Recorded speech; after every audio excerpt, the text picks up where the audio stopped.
Ang malamig na katad ng pitaka ay dumampi sa kanyang nanginginig na palad. Sa isang iglap, nagawa na niya.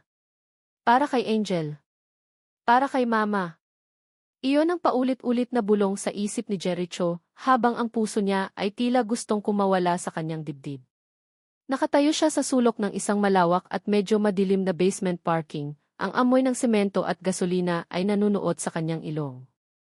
Isang hakbang. Dalawa. Nagsimula siyang maglakad palayo, dahan-dahan sa simula na parang kaswal lang.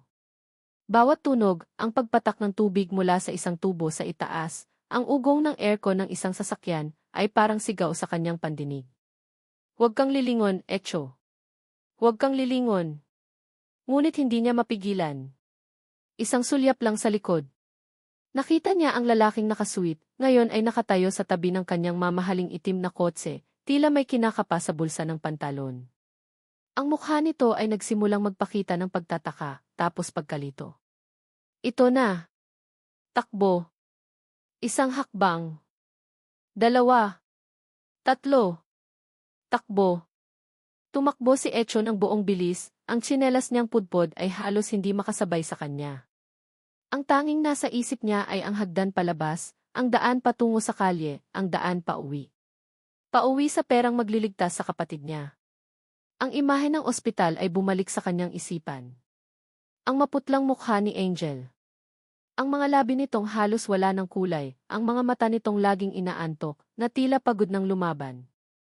Ang mahinang tunog ng makinang sumusubaybay sa tibok ng puso niya, isang tunog na dapat sana ay nagbibigay ng pag-asa, pero para kay Echo, ito ay isang paalala kung gaano kahina ang kapatid niya.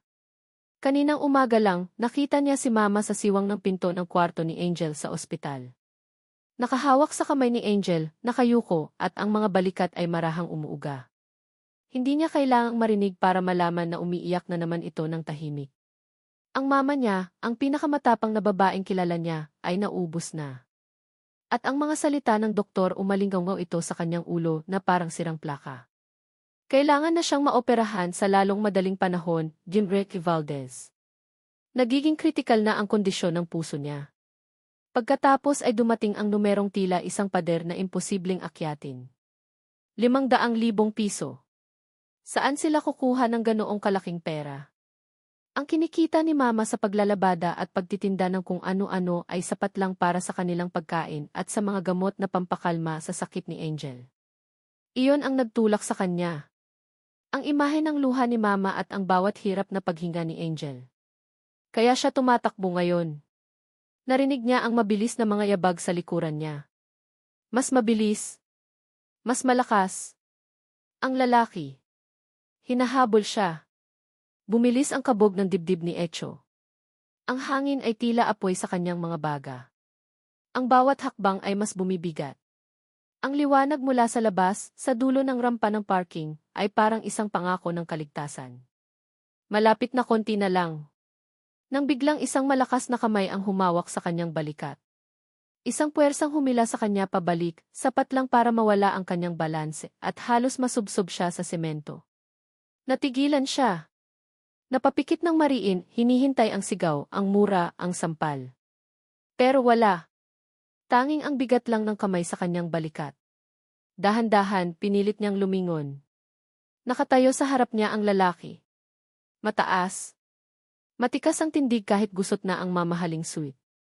Ang buhok nito ay bahagyang magulo dahil sa paghabol. Pero ang mga mata nito hindi galit. Hindi nanlilisik. May kung anong kakaiba roon, pagkalito, marahil ulungkot. Ang tingin ng lalaki ay bumaba sa kamay ni Echo, kung saan mahigpit pa ring hawak ang ninakaw na pitaka. Pagkatapos ay muli itong tumingin sa kanyang mga mata. Isang buntong hininga ang pinakawalan ng lalaki, hindi dahil sa galit, kundi parang dahil sa pagod. Hinawakan nito ang braso ni Echo, ang pagkakahawak ay mahigpit pero hindi masakit. Ang boses nito ay malalim at kalmado, ngunit may bigat na nagpatindig sa lahat ng balahibo ni Echo. Saan ka pupunta, bata? Hindi pa tayo tapos mag-usap. Naging yelo ang buong katawan ni Echo. Bawat tibok ng puso niya ay isang malakas na dagundong sa kanyang tainga.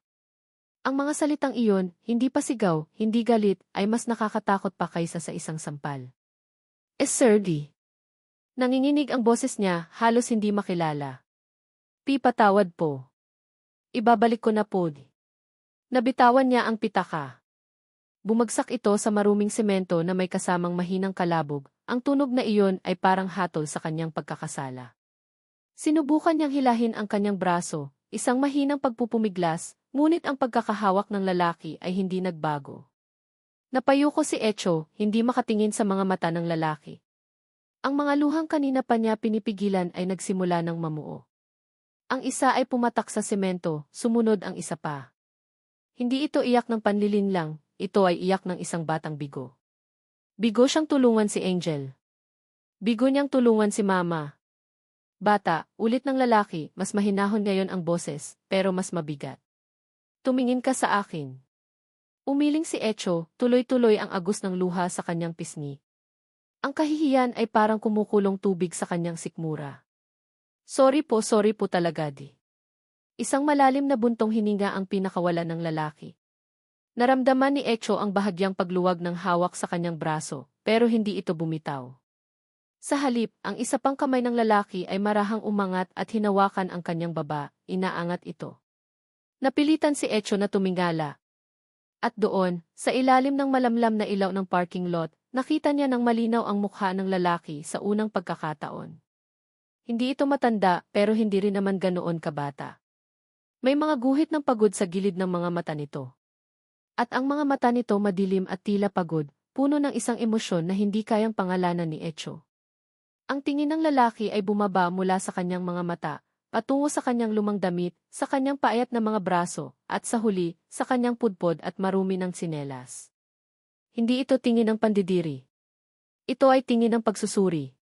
Parang may sinusubukan itong intindihin. Hindi ito ang paraan, mahinang sabi ng lalaki, na parang sa sarili lang niya. Pagkatapos, dumukot ito sa bulsa at inilabas ang isang cellphone. Isang pindot lang sa screen. Nagring ang telepono. Sa pandinig ni Echo, ang bawat pagring ay parang martilyong pumupukpok sa kanyang sentido. Ang takot na kanina ay yelo ay naging apoy na ngayon, kumakalat sa buo niyang katawan. Pulis! Tinatawagan niya ang pulis. Huwag po. Sir, wag po, nagmamakaawa niyang sigaw, ang boses ay basag at puno ng desperasyon. Muli siyang nagpumiglas, mas malakas ngayon, pero ang pagkakahawak ng lalaki ay parang bakal. Sir, parang awa niyo na po, ibabalik ko po lahat, huwag niyo lang po akong ipahuli.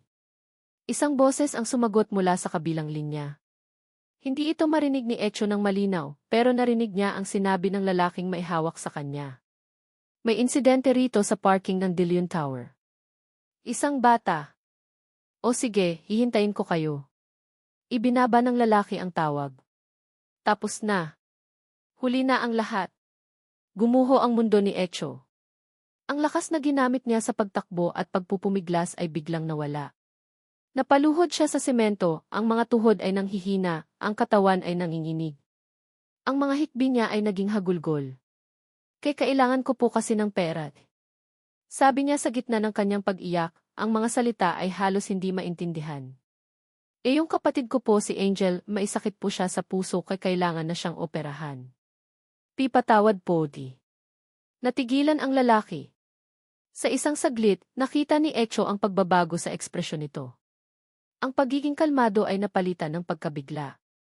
Ang tingin nito ay tila mas tumagos pa, parang sinusubukan nitong basahin ang pinakailalim ng kanyang kaluluwa. Ngunit bago pa man ito makapagsalita, isang tunog ang pumunit sa katahimikan ng parking lot. Isang sirena. Malayo sa simula pero papalapit. Papalakas. Ang tunog ng sirena ay ang tunog ng kanyang kabiguan. Ang tunog ng katapusan. Dagli siyang inalalaya ng lalaki na tumayo. Sa pagdating ng umaalinggaw na sirena, isang police car ang mabilis na pumasok sa rampa at huminto ilang metro lang mula sa kanila. Ang mga kumukutitap na ilaw na pula at asul ay sumayaw sa mga pader ng semento, ginagawang parang entablado ng isang trahedya ang buong lugar. Para kay Echo, iyon na ang pinakamalungkot na mga ilaw na nakita niya sa buong buhay niya. Dalawang pulis ang bumaba, ang kanilang mga mukha ay seryoso, ang mga mata ay alerto. Lumapit sila, ang isa ay dumiretso sa lalaking nakasuit. Sir, kayo po ba ang nag-report? Tanong ng pulis. Tumango ang lalaki. Ako nga, officer. Ang boses nito ay kontrolado, ang boses ng isang taong sanay mag-utos, sanay na pinakikinggan. Sa narinig ni Echo, nawala na ang lahat ng natitirang pag-asa sa kanyang dibdib. Ang tingin ng pangalawang pulis ay napunta sa kanya. Sa kanyang gusot na damit, sa mga mata niyang namumugto, sa kanyang nanginginig na mga tuhod. Ito ba yung bata? Tanong ng pulis, ang boses ay walang emosyon. Muling tumango ang lalaki. Hindi ito nagsalita, pero sapat na iyon. Si Mama. Paano na si Mama? Kapag nalaman niya ito ang kahihiyang idudulot niya. Matapos ang lahat ng sakripisyo nito, ito ang isusukli niya. Isang anak na magnanakaw. At si Angel. Hindi niya nailigtas si Angel. Lalo pa niyang pinalala ang lahat. Kinuha ng pulis ang isang maliit na notebook at ballpen mula sa bulsa nito. Humarap ito sa kanya. Anong pangalan mo, iho? Hindi makasagot si Echo. May kung anong bumara sa kanyang lalamunan. Tumingin siya sa sahig, sa nakakalat na pitaka, sa sapatos ng pulis. Kahit saan, wag lang sa mga mata nila. Kailangan namin ang pangalan mo, sabi ng pulis, may bahid na ng pagkainip. At ang pangalan ng magulang mo. Kailangan naming kontakin. Sa huling pagkakataon, nag-angat ng tingin si Echo. Tiningnan niya ang seryosong mukha ng pulis, at pagkatapos ay ang lalaking nakahuli sa kanya. Nakatayo lang ito roon, tahimik, ang mga mata ay nakatuon sa kanya. Ang ekspresyon nito ay hindi pa rin mabasa. Hindi galit, hindi masaya. Parang isang manonood lang sa sarili nitong palabas. Alam ni Echo na wala na siyang takas. Ito na ang kabayaran. Huminga siya ng malalim, ang hangin ay tila mga tinik sa kanyang lalamunan. Ang pagsuko ay masakit, mas masakit pa kaysa sa gutom o pagod. Sa isang tinig na halos pabulong, basag at puno ng pagkatalo, sinabi niya ang pangalan na pinakaiingatan niya sa lahat. Echo po. Jericho Valdez. Nag-angat ng kilay ang pulis. Ang nanay mo. Napapikit si Echo. Ang pagsabi sa pangalan nito ay parang isang pagtataksil. Ara. Ara Valdez po. Ang amoy ng sabon at pagod ang laging bumubungad kay Ara sa tuwing uwi siya sa kanilang maliit na apartment. Pagkatapos ihatid ang mga bagong laba at bago bumalik sa ospital, mayroon siyang isang oras para ayusin ang bahay, para iparamdam sa sarili na mayroon pa ring norma sa buhay niya.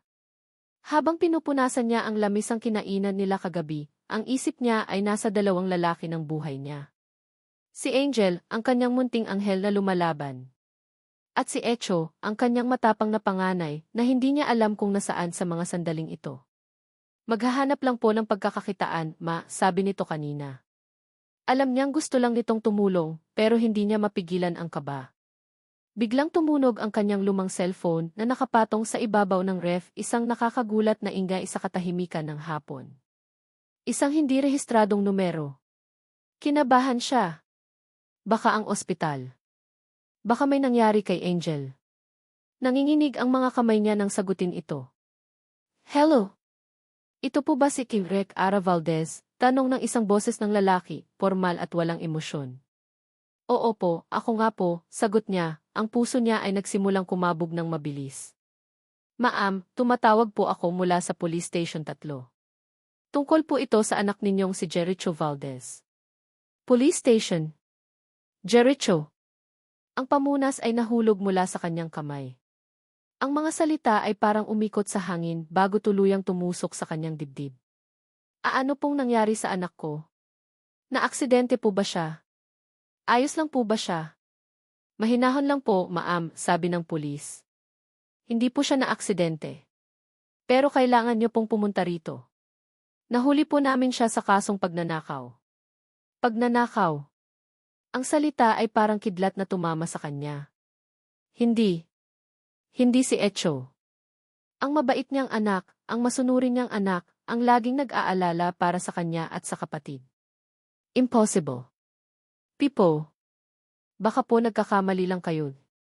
Direk Valdez, mas mabuti pong mag-usap tayo rito sa presinto. Nasa De Leon Tower area po kami. Ibinaba ng pulis ang tawag. Naiwan si Ara na nakatayo, hawak ang cellphone, ang buong mundo niya ay huminto sa pag-ikot. Hindi siya makahinga. Si Echo ang kanyang Echo. Wala nang oras para mag-isip. Wala nang oras para umiyak. Kinuha niya ang kanyang pitaka, isinara ang pinto, at tumakbo palabas, ang tanging nasa isip ay ang kanyang anak. Ang biyahe papunta sa presinto ay isang malabong panaginip. Ang mga mukha ng tao sa jeep, ang ingay ng trapiko, ang init ng hapon, lahat ay hindi niya pinapansin. Ang tanging malinaw lang ay ang imahe ni Echo, umiiyak, takot, at nag-iisa. Nang makarating siya sa presinto, ang amoy ng lumang papel at takot ang sumalubong sa kanya. Lumapit siya sa desk officer, nanginginig ang boses. Ako po si Ara Valdez, yung nanay po ni Jerichud. Itinuro ng pulis ang isang mahabang upuan sa gilid. Doon po sila, ma'am. Lumingon si Ara. At una niyang nakita si Echo. Nakayuko, nakaupo sa dulo ng bangko, ang liit-liit tingnan. Ang puso niya ay nadurog. Gusto niyang tumakbo, yakapin ito, at sabihing ayos lang ang lahat. Ngunit natigilan siya. Dahil sa taong nakaupo sa kabilang dulo ng bangko, ilang pulgada lang ang layo mula kay Echo. Isang lalaking nakasuit. Isang lalaking pamilyar ang tindig. Isang lalaking hindi maaari. Unti-unting nag-angat ng tingin ang lalaki na tila naramdaman ang kanyang presensya. Ang mga mata nila ay nagtama. At sa isang iglap, bumalik ang lahat. 15 taon ang nawala na parang bula. Ang mga tawa sa ilalim ng puno ng mangga. Ang mga pangako sa ilalim ng mga bituin. Ang sakit. Ang pag-iwan. Ang luha. Si Miguel. Miguel de Leon. Ang multo ng kanyang kahapon, ang dahilan ng bawat pait na naramdaman niya sa loob ng 15 taon, ay nakaupo roon, sa harap niya, sa loob ng isang presinto, bilang biktima ng kanyang sariling anak. Ang hangin ay tila ninakaw mula sa kanyang mga baga. Ang ingay ng presinto ay biglang nawala. Ang tanging naririnig niya ay ang nakakabinging dagundong ng sarili niyang puso. Para siyang binuhusan ng malamig na tubig mula ulo hanggang paa. Lumapit siya, ang bawat hakbang ay mabigat, na parang naglalakad siya sa kumunoy. Nilampasan niya ang tingin ni Miguel. Ang atensyon niya ay ibinaling niya kay Echo. Hinawakan niya ang balikat ng anak, mahigpit. Echo, anak ti. Mama ni. Hikbi ni Echo, at sa narinig niyang iyon, bumalik ang lakas ni Ara. Ang lakas ng isang ina. Humarap siya kay Miguel. Ang sakit na naramdaman niya kanina ay naging isang pader ng yelo. Ng galit. Ng pride. And maamdi. Nagsimulang magsalita si Miguel, ang boses nito ay mas malalim, mas magaspang kaysa sa naaalala niya. Tumayo ito. Pasensya na hindi ko alam di. Ano ang hindi mo alam, putol ni Ara, ang boses niya ay kasing lamig ng yelo. Na pagkatapos ng 15 taon, ganito tayo magkikita. Na ang anak ko, ang huhulihin mo. Nagulat si Miguel sa kanyang mga salita. Ara, hindi ganoon. Gusto kong bawiin ang reklamo. Kausapin natin ito. Naglabas ito ng pitaka. Kung kailangan niya ng tulong. Tulong. Awa. Mula sa kanya. Iyon na ang huling patak. Isang mapait na tawa ang kumawala sa mga labi ni Ara. Tulong. Awa. Hindi namin kailangan ang tulong o awa mo. Lalo na kung galing sayo. Bawat salita ay may kasamang lason na tinipon niya sa loob ng 15 taon. Nakita niya ang sakit sa mga mata ni Miguel, pero hindi siya nagpadala. Hindi na ngayon. Officer, baling niya sa pulis na lumapit. Ano po ang kailangang gawin para maiuwi ko ang anak ko? Ara, sandali lang, pakiusap ni Miguel. Hindi siya lumingon. Hinila niya si Echo palapit sa kanya, isang kilos na nagsasabing tiakin siya. Manahimik ka, mariin niyang sabi kay Miguel, hindi tumitingin. Wala kang karapatang magsalita rito. Tumalikod na siya, hila-hila si Echo palayo sa bangko, palayo kay Miguel, palayo sa nakaraan. Ang gusto lang niya ay makaalis na sa lugar na iyon. Habang kausap niya ang pulis tungkol sa mga proseso, naramdaman niyang nakatingin pa rin si Miguel. Hindi niya ito pinansin. Ngunit sa gilid ng kanyang mata, nakita niya ang isang kilos. Si Miguel, na tila nasaktan sa kanyang mga salita, ay napatingin sa mesang pinagsusulatan ng pulis. Napatingin ito sa police blotter. Nakita ni Ara ang unti-unting panlalaki ng mga mata ni Miguel. Ang pagkalito. Ang pagkabigla. Nakita niyang binasa nito ang pangalan, Jericho Valdez. Biglang lumingon si Miguel sa pulis. Ang boses nito ay halos hindi marinig, nanginginig, at puno ng isang tanong na kinatakutan ni Ara sa buong buhay niya. Sir, tanong ni Miguel sa pulis, ang tingin ay hindi maalis sa blotter. Ano po ang buong pangalan ng nanay niya? Ang pangalang Ara Valdez ay tumama kay Miguel na parang isang malakas na suntok sa sikmura. Ang hangin ay tila ninakaw mula sa kanya. Sa loob ng ilang segundo, ang maingay na presinto, ang mga pulis, ang batang si Echo, lahat ay naglaho. Ang tanging nakikita niya ay ang mukha ni Ara. Mas payat ngayon, may mga guhit ng pagod sa ilalim ng mga mata na wala roon noon, pero siya pa rin iyon. Ang tindig, ang paraan ng pagtaas ng kanyang kilay kapag galit, ang apoy sa kanyang mga mata, walang nagbago. 15 taon. 15 taon siyang pinaniwala ng sarili niya na tama ang ginawa niyang paglimot. Na ang pag-alis ni Ara ay patunay na hindi siya nito tunay na minahal. Na ang pera ang mas pinili nito. Pero ngayong kaharap niya ito, kasama ang isang batang halos kasing edad ng kanilang dapat sana inaging anak, ang lahat ng kasinungalingan na iyon ay gumuho. Naramdaman niya ang matalim na tingin ni Ara. Isang tingin na kayang tumunaw ng bakal. Naramdaman niya ang bawat salitang binitawan nito, bawat isa ay parang punyal na bumaon sa kanyang puso. Hindi namin kailangan ang tulong o awa mo. Lalo na kung galing sayo. Umalis si Ara kasama si Echo, iniwan siyang nakatayo roon, tulala, habang ang katotohanan ay unti-unting lumulunod sa kanya. Jericho Valdez. Ang anak niya. Siya ba ang ama? Ang pag-iisip pa lang ay sapat na para manghina ang kanyang mga tuhod. Bumalik si Miguel sa kanyang opisina na parang isang kaluluwang ligaw. Ang De Leon Tower, ang simbolo ng kanyang tagumpay at kapangyarihan, ay tila isa na ngayong kulungan. Umupo siya sa kanyang malaking leather na upuan, nakatingin sa malawak na bintana na nagpapakita ng buong syudad, pero wala siyang makita. Ang mukha lang ni Ara at ng batang si Echo ang paulit-ulit na lumalabas sa kanyang isipan. Kinabukasan, ang resulta mula sa private investigator na inupahan niya ay dumating sa isang selyadong brown envelope. Binuksan niya ito na may nanginginig na mga kamay. Nakalagay roon ang lahat. Ang address ni Ara sa isang simpleng apartment sa Quezon City. Ang mga record ng paglalabada niya. At ang mga birth certificate. Jericho Echo Valdez. Age, 14 na. Angela Angel Valdez. Age, 7. 2. May 2 siyang anak. Napahawak si Miguel sa kanyang ulo, ang pakiramdam ng pagkakasala ay parang isang mabigat na kadena sa kanyang liig. Isang anak na lalaki na napilitang magnakaw. Isang anak na babae na hindi man lang niya nakilala. Angela. Angel. Ang pangalan pa lang ay may dalang lungkot. May kasamang mga litrato ang report. Mga litratong kuha mula sa malayo.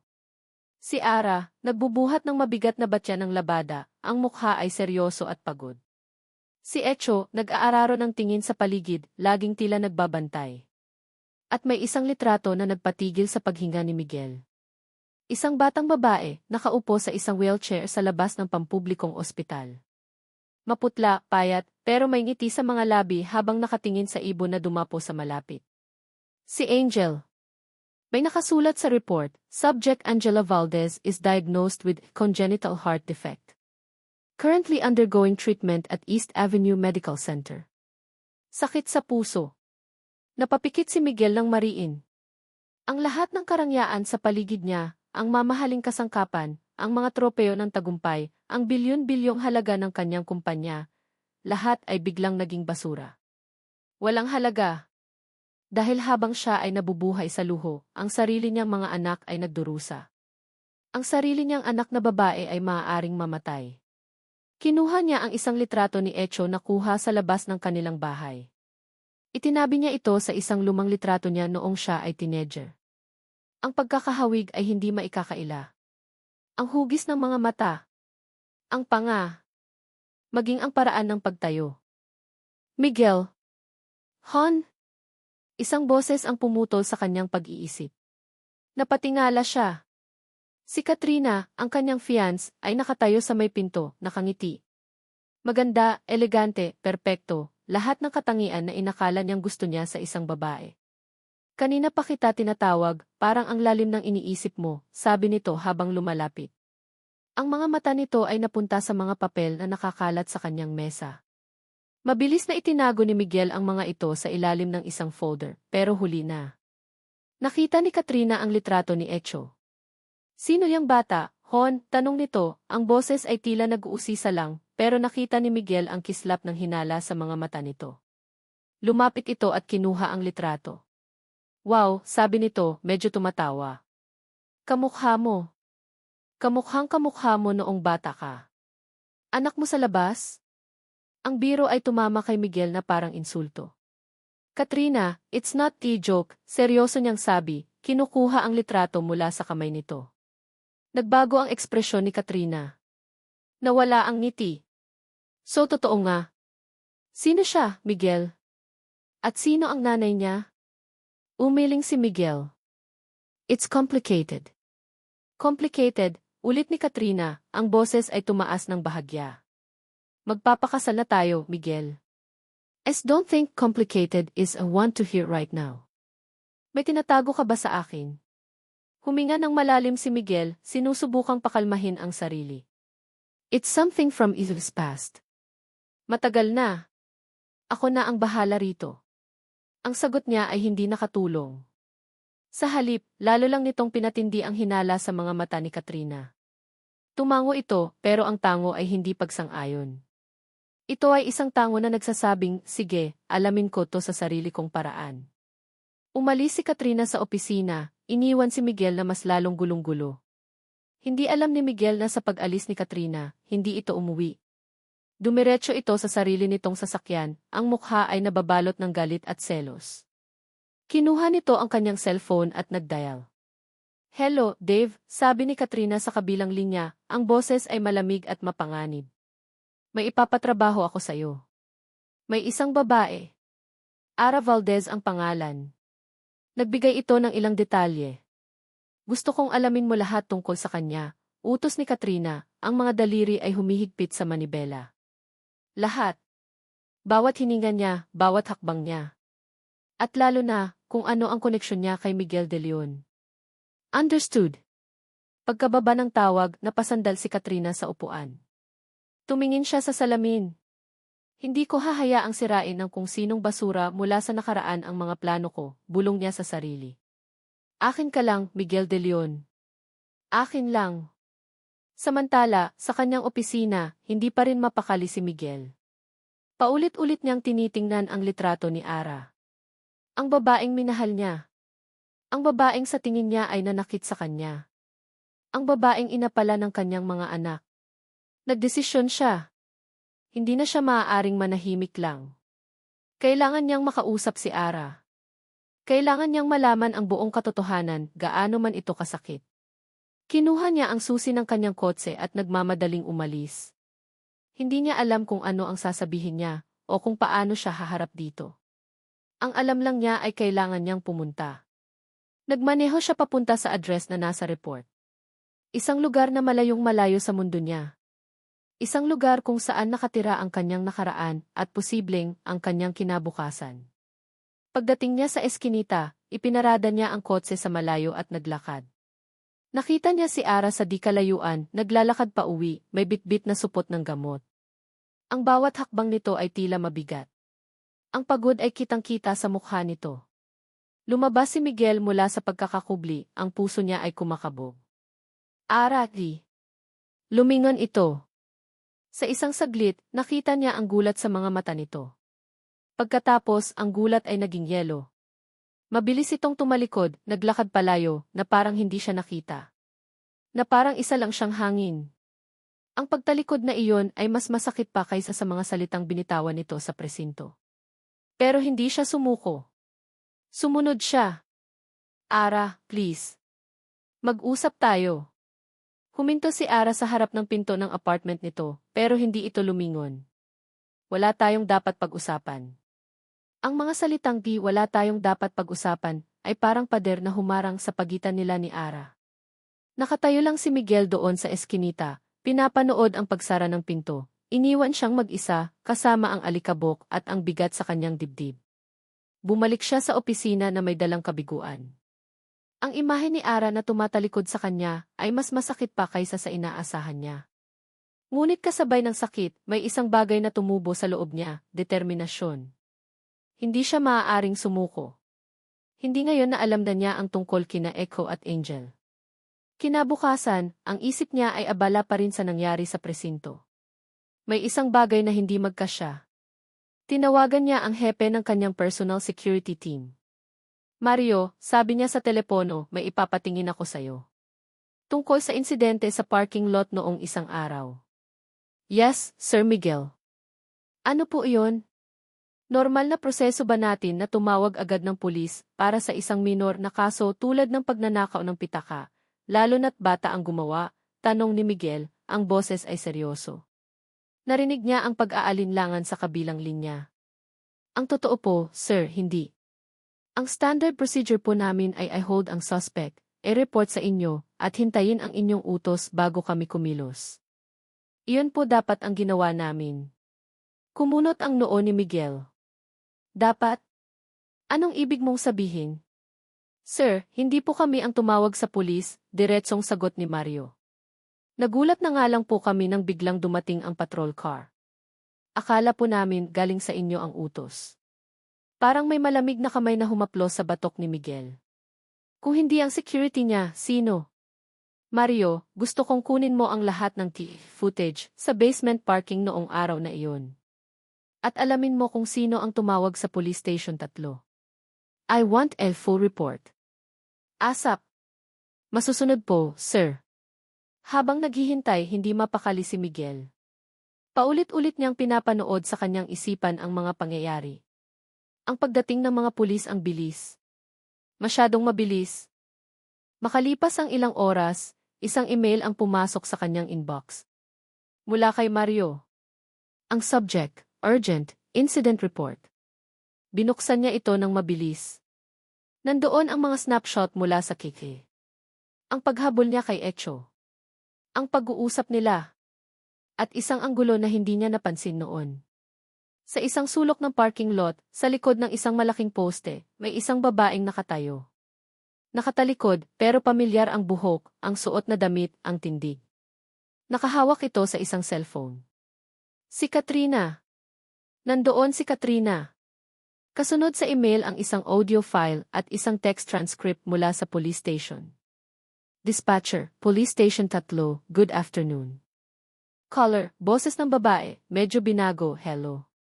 Gusto ko lang i-report, may nangyayaring pagnanakaw dito sa basement parking ng Dilion Tower. May isang bata, tinanggay yung wallet ng isang lalaki. Bilisan nyo. Dispatcher, okay, ma'am. Ano po ang pangalan nyo? Caller, hindi na mahalaga. Basta pumunta na kayo. Kasunod noon ay ang teknikal na ulat. Ang tawag ay ginawa mula sa isang prepaid number. Ngunit sa tulong ng cell site triangulation, ang lokasyon ng tawag ay na-trace. Sa eksaktong lugar kung saan nakita si Katrina sa Kiki.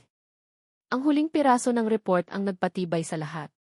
Ang prepaid number na ginamit sa tawag ang record ng pagbili nito ay nakuha mula sa isang convenience store malapit sa Dilion Tower, isang araw bago ang insidente. Ang bumili, ayon sa kikis ng tindahan, isang babaeng kamukha ng personal assistant ni Katrina. Napasandal si Miguel sa kanyang upuan, ang paghinga niya ay mabigat. Hindi galit ang una niyang naramdaman, kundi isang malalim, nakakalamig na pagkadismaya. Si Katrina ang tumawag. Hindi ito aksidente. Nakita niya ang lahat. At sa halip na tumulong, tinawagan niya ang pulis para palakihin ang gulo. Para ipahamak ang isang bata. Bakit? Ang mga salita ni Katrina ay bumalik sa kanya. Sino iyang bata, Hon? Kamukha mo. Anak mo sa labas? Ang selos. Ang takot. Ginamit niya ang sitwasyon para sirain ang anumang ugnayan na maaaring mabuo bago pa man ito magsimula. Itinulak niya si Echo sa mga pulis para itulak ito palayo kay Miguel. Naramdaman ni Miguel ang pag-akyat ng galit. Isang galit na hindi niya naramdaman kahit kailan para kay Katrina. Isang galit na nagmumula sa panlilinlang. Nag-flashback sa kanyang isipan ang eksena sa presinto. Ang takot sa mga mata ni Echo. Ang sakit at galit sa mukha ni Ara. At ang sarili niyang katangahan sa pag-aakalang isa lang iyong simpleng insidente. Lahat pala ay isang setup. At siya ang naging instrumento. Sa sandaling iyon, nagbago ang lahat para kay Miguel. Hindi na lang ito tungkol sa pag-alam sa nakaraan. Naging tungkol na ito sa pagwawasto ng isang malaking kamalian. Isang kamalian na pinasimulan ni Katrina. Tumayo siya, kinuha ang kanyang coat at ang susi ng kotse. Kailangan niyang harapin si Katrina. Kailangan niyang marinig mula mismo sa bibig nito ang kasinungalingan. Nagmaneho siya papunta sa kondo ni Katrina. Ang bawat ilaw trapiko na kulay pula ay tila isang pagsubok sa kanyang pasensya. Pagdating niya, ginamit niya ang sarili niyang susi para pumasok.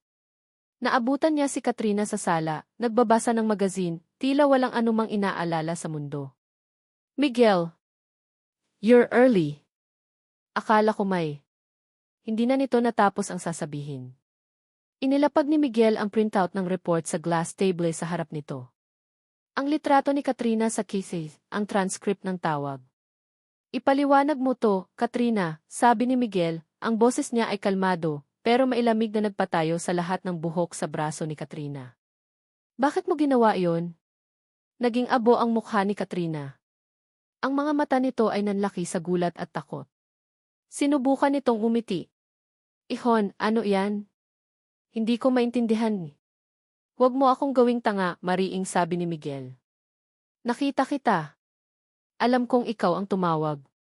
Ang tanong ko, bakit? Nang makitang wala na siyang takas, biglang nagbago ang anyo ni Katrina. Ang takot ay napalitan ng luha. Nagsimula itong umiyak.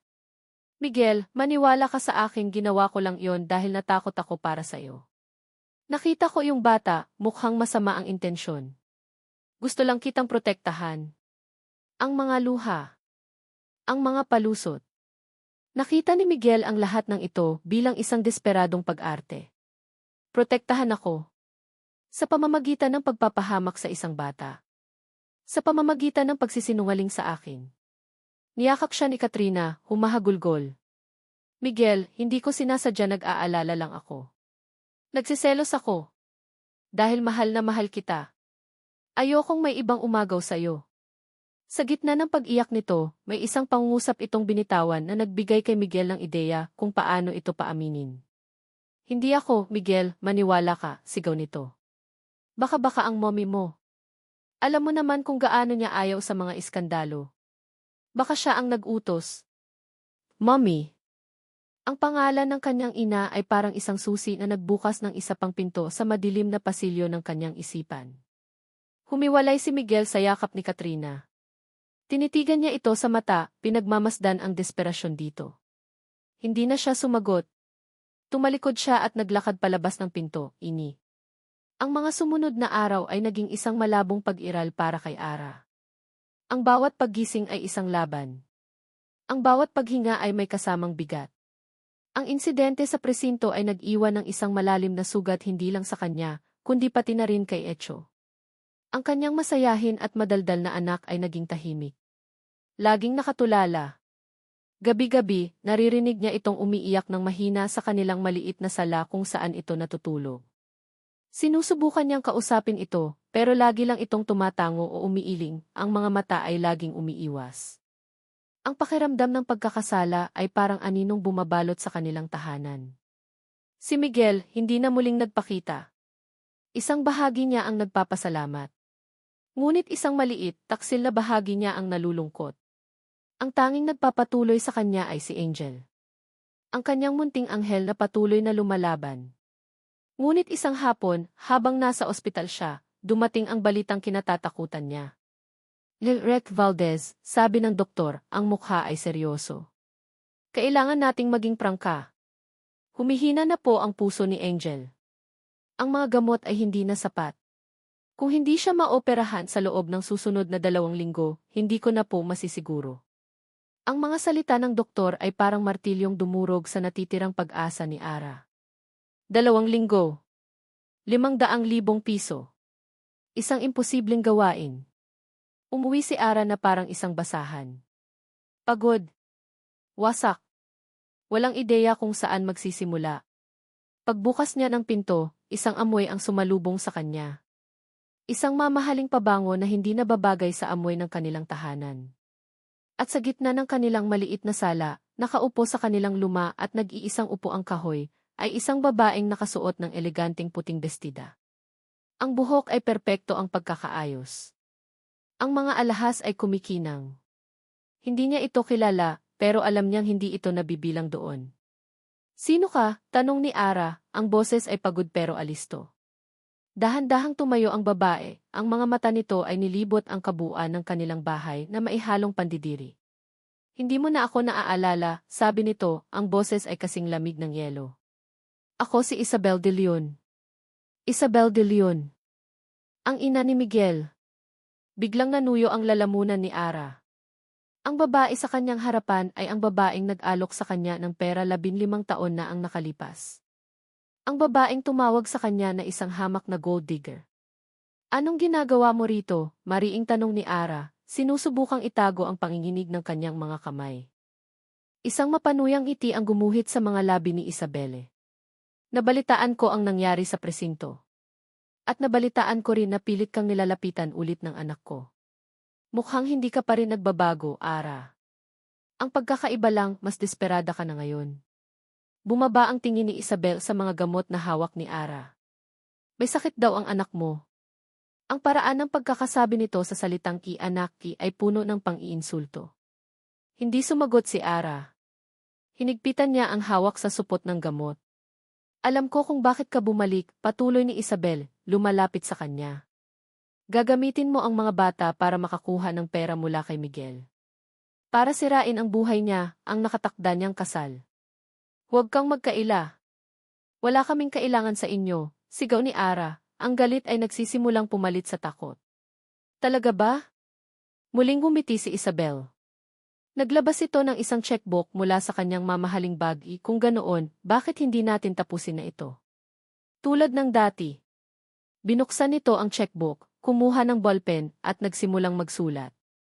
Ang tunog ng dulo ng ballpen sa papel ay parang isang pagpapako.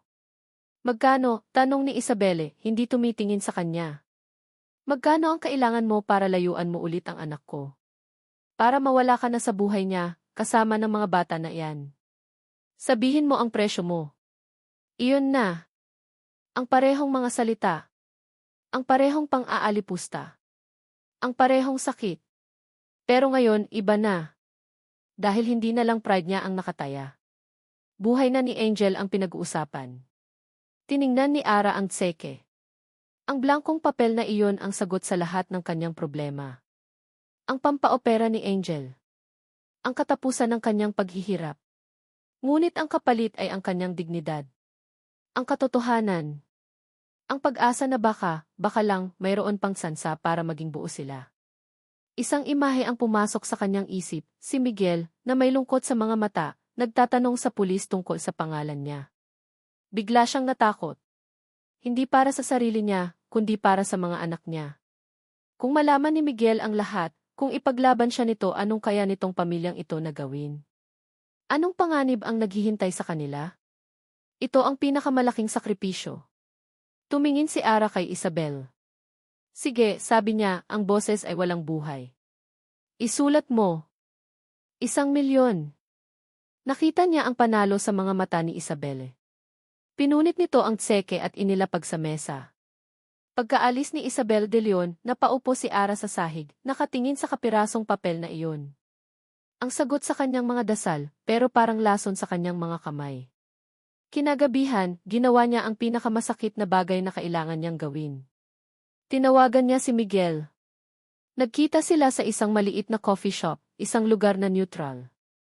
Dumating si Miguel, ang mga mata ay puno ng pag-asa. "Ara, salamat. May kailangan akong sabihin sa'yo." "Huwag na," putol ni Ara, hindi tumitingin sa kanya. Inilapag niya ang isang sobre sa mesa. Nasa loob noon ang pera, ang cash na na-withdraw niya kanina. "Heto. Bayad ko sa abala sa presinto. At para malinaw na ang lahat." Naguluhan si Miguel. "Anong-anong ibig mong sabihin?" Sa wakas, tiningnan siya ni Ara sa mata. Pinilit niyang maging malamig, walang emosyon, kahit na ang puso niya ay dinudurog. Tama ang mommy mo, sabi niya, ang bawat salita ay isang kasinungalingan na parang asido sa kanyang dila. Pera lang ang habol ko. Noon at lalo na ngayon. Desperada ako, Miguel. At ikaw ang pinakamadaling solusyon. Ara, hindi ako naniniwala, umiling si Miguel, ang sakit ay kitang-kita sa kanyang mukha. Pwes, maniwala ka na, mariing sabi ni Ara. Nakuha ko na ang gusto ko mula sa kanya. Malaki ang ibinigay niya. Sapat na. Kaya bilang kapalit, layuan mo na kami. Tumayo siya. Ara, please, wag mong gawin to, pakiusap ni Miguel, tumatayo na rin. Humarap si Ara sa huling pagkakataon. Tapos na tayo, Miguel. 15 taon na tayong tapos. Huwag mo nang guluhin ang buhay namin. At huwag ka na ring magpapakita pa. Tumalikod siya at naglakad palabas, hindi lumingon. Nang makalabas siya ng coffee shop, sumakay siya sa unang jeep na dumaan. Doon, sa isang madilim na sulok, hinayaan niyang bumagsak ang mga luhang kanina pa niya pinipigilan. Isinara niya ang pinto sa pagitan nila ni Miguel, sa pagitan ng kanyang mga anak at ng kanilang ama. Sa kanyang isip, isang pangungusap ang paulit-ulit, patawarin niyo ako, mga anak ko. Patawarin mo ako. Ang katahimikan sa kanilang apartment ay nakakabingi. Si Mama ay bumalik na sa ospital, sinabing naaprubahan na ang operasyon ni Angel.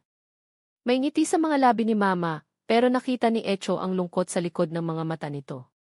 Isang lungkot na mas malalim pa kaysa dati. Naiwan si Echo na mag-isa, pasan ang isang bigat na hindi niya maintindihan. Ang nangyari sa parking lot, ang galit ni Mama, ang pagiging tahimik niya lahat ay dahil sa kanya. Gusto niyang tumulong pero paano? Nagpa siya siyang maglinis. Para kahit paano may magawa siyang tama. Habang inaayos niya ang mga lumang gamit sa ilalim ng kanilang kama, isang maliit at maalikabok na kahon ng sapatos ang nahagip ng kanyang kamay. Mukhang matagal na itong hindi nabubuksan. Dahil sa kuryosidad, binuksan niya ito. Sa loob, may mga luma at naninilaw ng mga litrato. Kinuha niya ang isa. Isang masayang babae, mas bata, mas walang alalahanin, ang kanyang mama. Katabi nito ay isang lalaki, nakangiti, nakaakbay sa kanya. Ang lalaking iyon. Natigilan si Echo. Ang lalaki sa litrato. Ang lalaki sa parking lot. Si M. De Leon. Magkahawig na magkahawig, tanging ang mga taon lang ang nag-iba. Sunod-sunod niyang tiningnan ang mga litrato. Si Mama at si Ingrid De Leon na kumakain ng ice cream.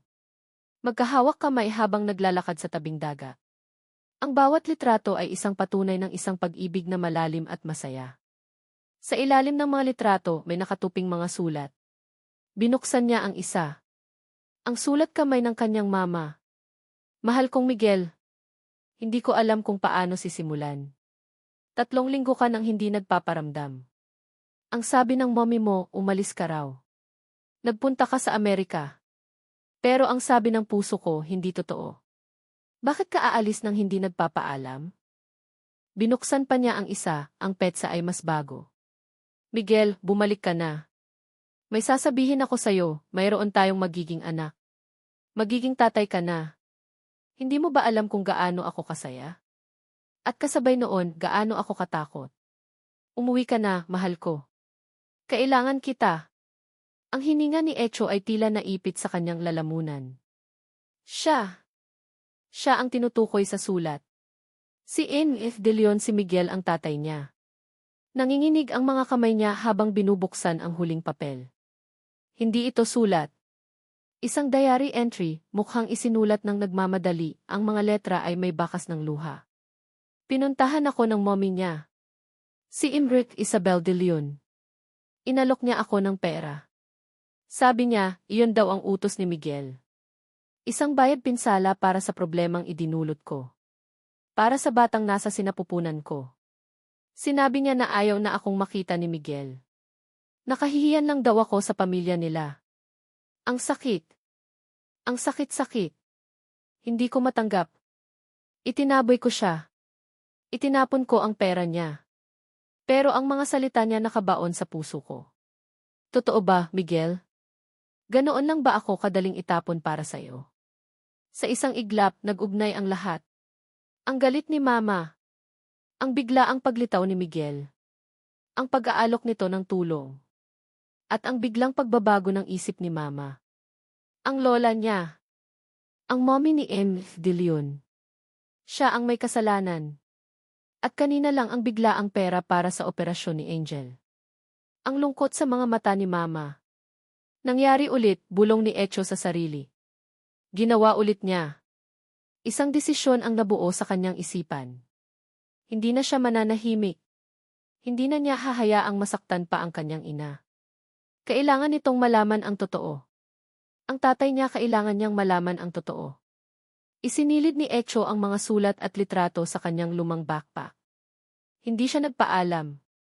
Tumakbo siya palabas ng bahay, ang tanging nasa isip ay ang isang pangalan, De Leon Tower. Miguel's Lee. Ang mga salita ni Ara sa coffee shop ay umuulit-ulit sa kanyang isipan na parang isang bangungot. Pera lang ang habol ko. Layuan mo na kami. Hindi siya makapaniwala. Hindi siya naniniwala. Ang Ara na minahal niya ay hindi ganoon. Ngunit ang sakit ay totoo. Ang pagtalikod nito ay totoo. Nakatulala siya sa kanyang opisina nang biglang pumasok ang kanyang sekretarya. Ang mukha ay nag-aalala. Sir, pasensya na po sa abala, pero may isang bata po sa lobby na nagpupumilit na makausap kayo. Ayaw pong umawat ng mga gwardiya. Anong pangalan? Tanong ni Miguel, walang gana. Jericho Valdez daw po. Napabangon si Miguel mula sa kanyang upuan. Si Echo. Papasukin mo siya. Ngayon din ni.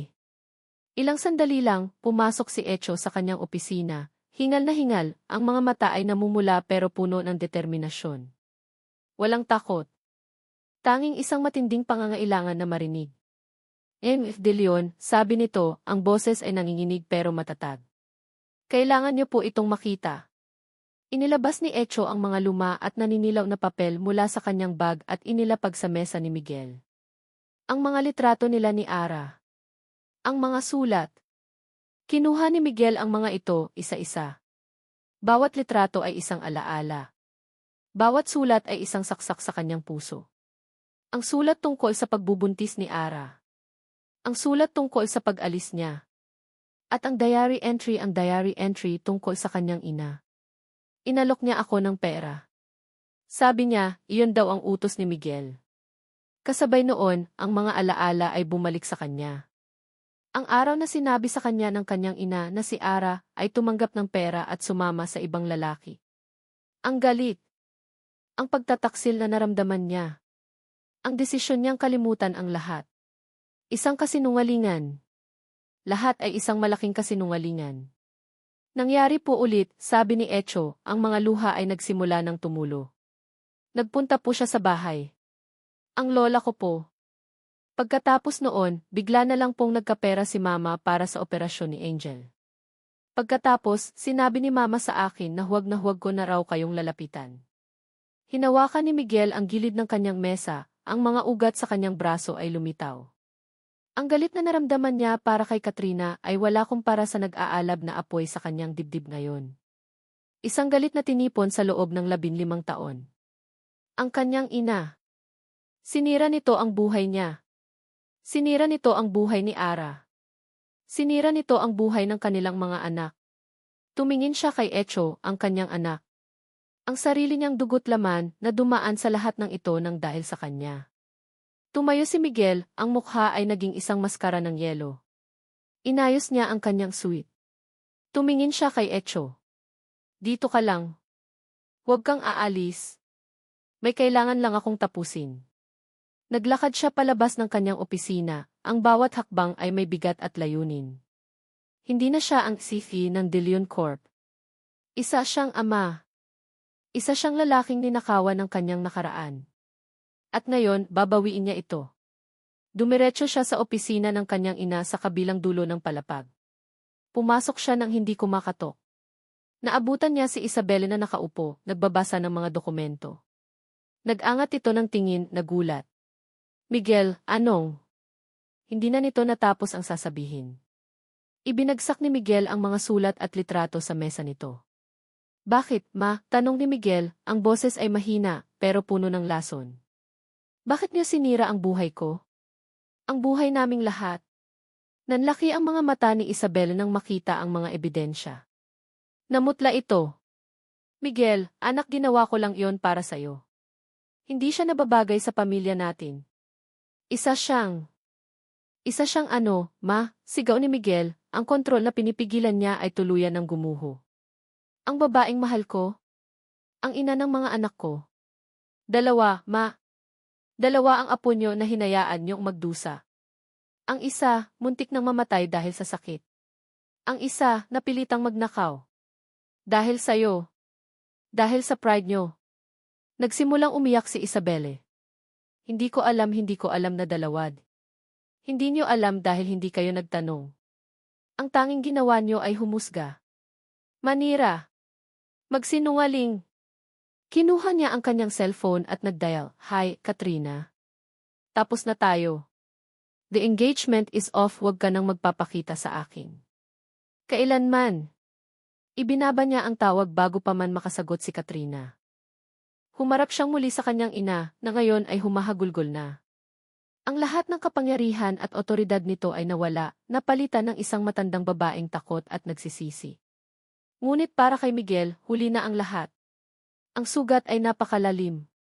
Mula ngayon, sabi niya, ang boses ay malamig at walang emosyon na parang hatol. Wala ka ng anak na nagngangalang Miguel de Leon. Tumalikod siya, hindi lumingon kahit narinig niya ang pagtawag nito sa kanyang pangalan. Naglakad siya palabas, iniwan ang nagkapira-pirasong nakaraan sa likuran niya. Ang tanging mahalaga ngayon ay ang hinaharap. Ang hinaharap kasama si Ara. At ang kanyang mga anak. Ang puting pader ng ospital ay naging mundo na ni Ara. Ang tunog ng mga makina, ang amoy ng gamot, ang tahimik na paghihintay, ito ang kanyang naging realidad. Ang pera mula kay Isabel ay nasa bangko na, nakahanda para sa operasyon. Bawat tingin niya sa passbook ay parang isang paalala ng kanyang sakripisyo, ng kanyang kasinungalingan. Isang hapon, habang binabantayan niya si Angel na natutulog, bumukas ang pinto ng kwarto. Inaasahan niyang nurse ito, ngunit ang pumasok ay ang huling taong inaasahan niyang makita. Si Miguel. Kasama niya si Echo. Natigilan si Ara. Ang puso niya ay nagsimulang tumibok ng mabilis, isang halo ng takot at pagkalito. Anong ginagawa niyo rito? Sinabi ko na. Hindi siya pinatapos ni Miguel. Sa mga mata nito, wala na ang sakit na nakita niya sa coffee shop. Napalitan iyon ng isang bagay na mas malalim, pag-unawa, determinasyon, at isang lungkot na tila sumasalamin sa sarili niyang nararamdaman. Inilapag ni Miguel ang isang pamilyar na kahon ng sapatos sa mesang katabi ng kama. Ang kahon niya. Alam ko na, Ara, mahinang sabi ni Miguel. Alam ko na ang lahat. Tumingin si Ara kay Echo na nakayuko, hindi makatingin sa kanya.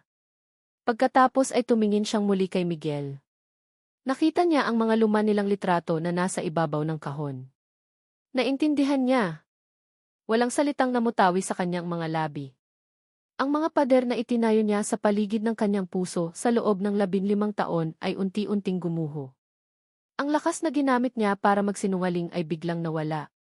Napaupo siya sa upuan at doon, sa harap ng lalaking minahal niya at ng anak na nagbunyag ng lahat, nagsimula siyang umiyak. Hindi iyak ng galit o sakit, kundi iyak ng pagod. Isang pag-iyak na nagmula sa 15 taon ng pag-iisa at pagtitiis. Hindi nagsalita si Miguel. Hinayaan lang niya si Ara na ilabas ang lahat. Lumapit si Echo sa kanya at niyakap siya ng mahigpit. Sorry po, Mama, sorry po.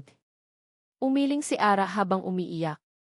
Hindi, anak, ako ang dapat mag-sorry. Nang sa wakas ay humupa ang kanyang mga luha, iniwan sila ni Echo para bigyan sila ng pagkakataong mag-usap. Naiwan si Ara at si Miguel sa katahimikan, kasama ang mahinang paghinga ni Angel. Pinutol ko na ang lahat, basag ni Miguel sa katahimikan. Kay Katrina. At sa mami ko. Wala na silang magiging bahagi sa buhay natin. Miguel, hindi mo kailangang. Kailangan, Ara, putol niya, ang boses ay matatag. Dapat noon ko pa ginawa. Naging duwag ako. Hinayaan kong paniwalaan ang mga kasinungalingan nila dahil mas madali iyon kaysa sa lumaban. Patawarin mo ako. Ang mga salitang patawarin mo ako mula sa kanya ay may ibang bigat. Ako rin, mahinang sagot ni Ara. Patawarin mo ako sa mga sinabi ko. Natakot ako para sa mga bata. Alam ko, sabi ni Miguel.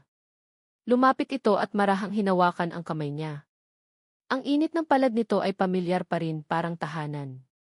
Pero tapos na iyon. Hindi na kita hahayaang harapin ito ng mag-isa. Hindi na ulit. Ang operasyon ni Angel ay itinuloy kinabukasan. Hindi ginamit ang pera mula kay Isabel. Si Miguel ang sumagot sa lahat. Sa buong magdamag na paghihintay sa labas ng operating room, hindi umalis si Miguel sa tabi ni Ara.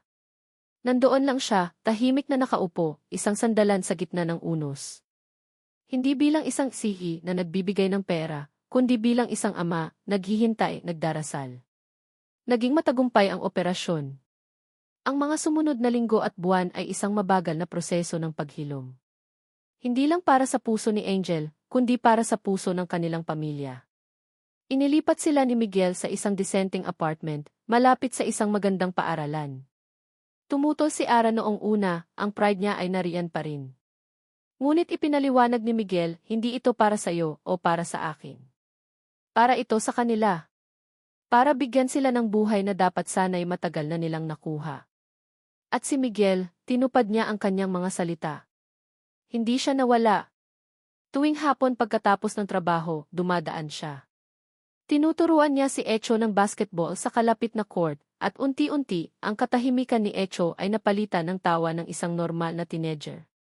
Naupo siya sa tabi ng kama ni Angel, nagbabasa ng mga fairy tale, ang malalim niyang boses ay nagiging malumanay para sa kanyang munting prinsesa.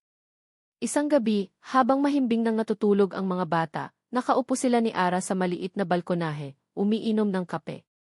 Hindi ko alam kung paano magiging ama, Ara, pag-amin ni Miguel, nakatingin sa mga bituin. Sinusubukan ko. Tumingin si Ara sa kanya. Nakita niya ang lalaking minahal niya noon, pero nakita rin niya ang isang bagong tao, isang taong mas matatag, mas mapagkumbaba, at mas buo. Ginagawa mo ng tama, sagot niya. Huminga ng malalim si Ara, inilabas ang isang bigat na matagal na niyang dala. Panahon na para magpatawad, sabi niya, na parang sinasabi sa sarili. Hindi para sa kanila, kundi para sa atin. Para makapagsimula tayo. Naintindihan ni Miguel. Kinuha nito ang kamay niya. Magsimula tayo. Hindi ito isang fairy tale. May mga araw na mahirap pa rin. May mga peklat na hindi na mawawala. Ang mga alaala ng sakit ay nariyan pa rin. Ngunit isang linggo ng hapon, habang naglalakad sila sa parke, sa unang pagkakataon bilang isang buong pamilya, naramdaman ni Ara na tama ang lahat. Si Angel, na ngayon ay malakas na, ay masayang tumatakbo habang hawak ang kamay ng kanyang ama. Si Echo, na may ngiti sa labi, ay nakaakbay sa kanya. Huminto si Miguel at tumingin kay Ara. Sa mga mata nito, wala nang bakas ng multo ng kahapon. Ang nandoon na lang ay pagmamahal, pasasalamat, at isang pangako ng hinaharap. Ngumiti si Ara pabalik. Isang tunay na ngiti mula sa puso. Sa wakas, pagkatapos ng mahabang panahon, naramdaman niya ang kapayapaan. Naramdaman niyang nakauwi na siya. At dito nagtatapos ang kwento ni Ara, Miguel, Echo at Angel.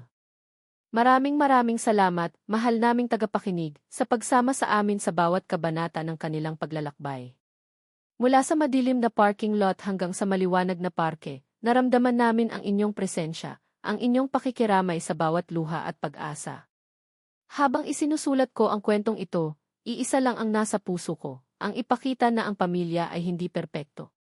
Ito ay binubuo ng mga taong nagkakamali, nasasaktan at minsan nawawala sa landas. Ngunit sa huli, ang tunay na lakas ng isang pamilya ay hindi nasusukat sa kawalan ng problema, kundi sa kakayahang magpatawad. Ang pagpapatawad ang tulay na muling nag-ugnay sa mga pusong sinira ng kahapon. Ito ang liwanag na tumutunaw sa yelo ng galit at pride. Sana, sa kwento ni Ara at Miguel, na ipadama namin sa inyo na kahit gaano kalalim ang sugat, mayroong paghilom. Na kahit gaano kadilim ang nakaraan, laging may pag-asa para sa isang mas magandang bukas. Ang pag-ibig, sa pinakadalisay nitong anyo, ay isang sakripisyo, isang pag-unawa, at isang walang katapusang pagbibigay ng pangalawang pagkakataon. Ngayon, kami naman ang gustong makinig sa inyo. Ano ang pinakapaborito ninyong eksena? Sino ang karakter na pinaka-nakarelate kayo? Ibahagi ninyo ang inyong mga saloobin sa comment section sa ibaba. Ang bawat isa sa inyong mensahe ay mahalaga sa amin. Muli, mula sa kaibuturan ng aming puso, maraming salamat. Hanggang sa susunod na kwento.